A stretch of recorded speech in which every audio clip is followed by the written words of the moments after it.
नए साल की शुरुआत होने वाली है। ऐसे में कई लोगों के मन में ये सवाल है कि नया साल उनके लिए कैसे होने वाला है। 2025 में काफ़ी कुछ जो है देश ने देखा है। अब 2026 देश के लिए कैसा होगा, इसके लिए सीधा बातचीत करेंगे शास्त्री सौरभ से। आप ये बताइए शास्त्री जी कि कैसा रहने वाला है 2026, क्योंकि 2025 में काफ़ी कुछ देखा है। किस तरीके से जो है 2026 में डेवलपमेंट की बात करें, किस क्षेत्र में विकास होगा, वृद्धि होगी? अगर हम देखते हैं 2026 का भविष्य भारत का, तो इसको हम सिर्फ आर्थिक और राजनीतिक संबंध में नहीं देख सकते।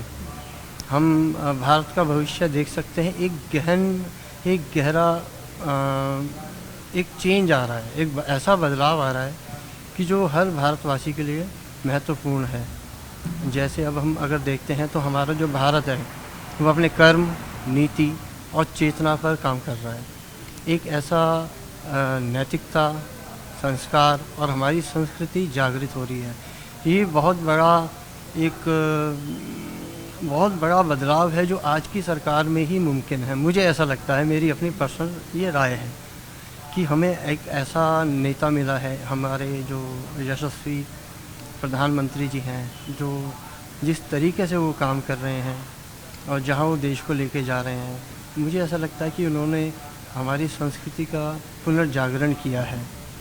किस तरीके से देश में बदलाव आ रहे हैं, युवा अपने स्किल्स पे जा रहा है और आने वाला समय भी मुझे ऐसा लगता है कि नीति और कर्म इस पे ही चलेगा। और अगर हम आज के भारत को देखें तो आप देख सकते हैं कि मेक इन इंडिया,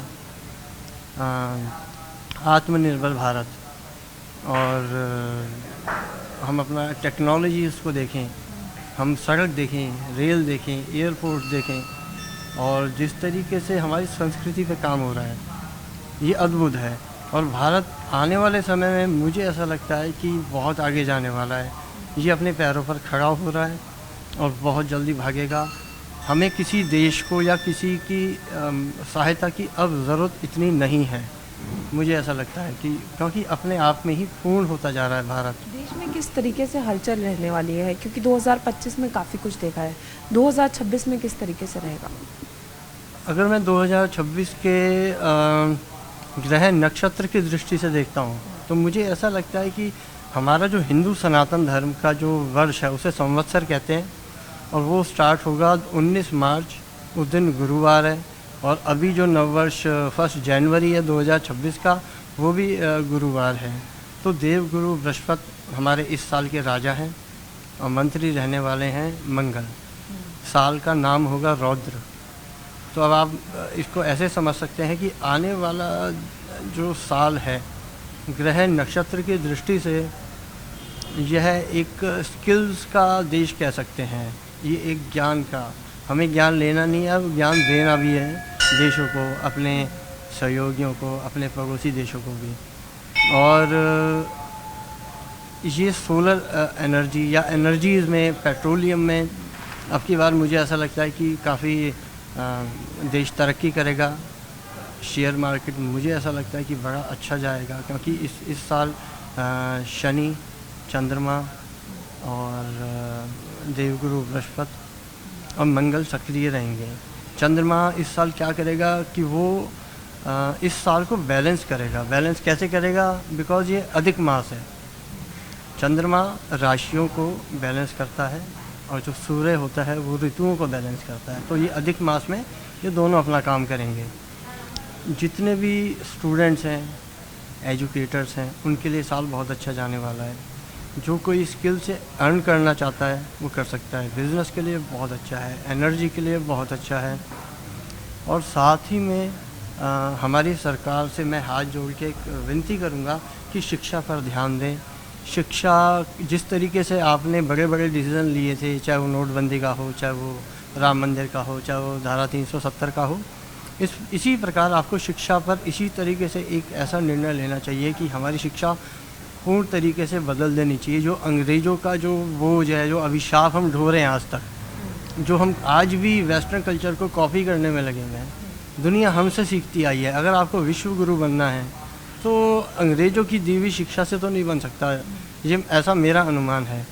तो मंगल की दृष्टि से अगर हम देखेंगे तो मंगल की दृष्टि से मिलिट्री में हलचल रहेगी, लोग लोहे से रिलेटेड काम कर सकते हैं, अर्न करेंगे अच्छा, आर्मी से रिलेटेड और अग्नि से रिलेटेड जो भी कोई काम होंगे, इससे जुड़े कार्य में लोगों को काफ़ी तरक्की हो सकती है।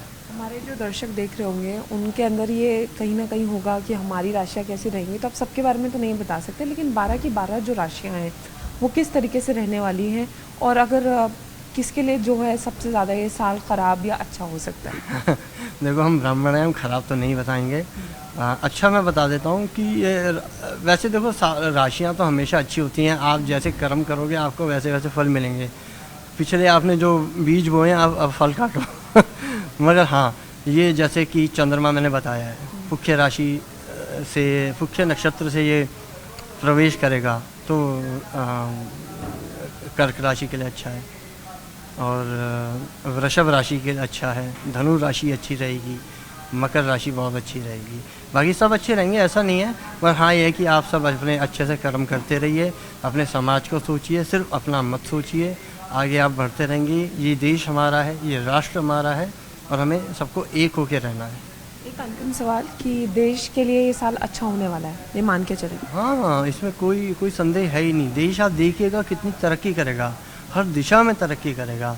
आप देखिए ना, हमारी सबसे बड़ी बात देखो कहाँ से देखी जाती है कि आपका जो नेता है वो आपकी जड़ों पे काम कर रहा है, वो आपकी संस्कृति को पुनर्जागरण कर रहा है। इस बात को लोग समझ नहीं रहे हैं। मैं कोई राजनेता नहीं हूँ, ना मेरा कोई राजनीति में इंटरेस्ट है, मगर मैं एक दृष्टि से, एक आम आदमी की दृष्टि से अगर मैं देखूँ कि उनकी नीयत कितनी अच्छी है, वो कितनी निष्ठा से और कर्मठ आदमी है, हमारे लिए 24 घंटे काम कर रहे हैं। हम तो फिर भी सो रहे हैं, घूम रहे हैं, हॉलीडेज़ पे जा रहे हैं, वो तो कहीं नहीं जा रहे। ना मैं कोई मोदी भक्त हूँ, मगर एक इंसान की जो अच्छी बात है वो तो बताई जाएगी ना। और देश हमें दिख नहीं रहा। पिछले साल पाकिस्तान के साथ जो युद्ध हुआ, क्या हुआ, 24 घंटे के अंदर अंदर उनको मतलब सबक सिखा दिया अच्छे वाला।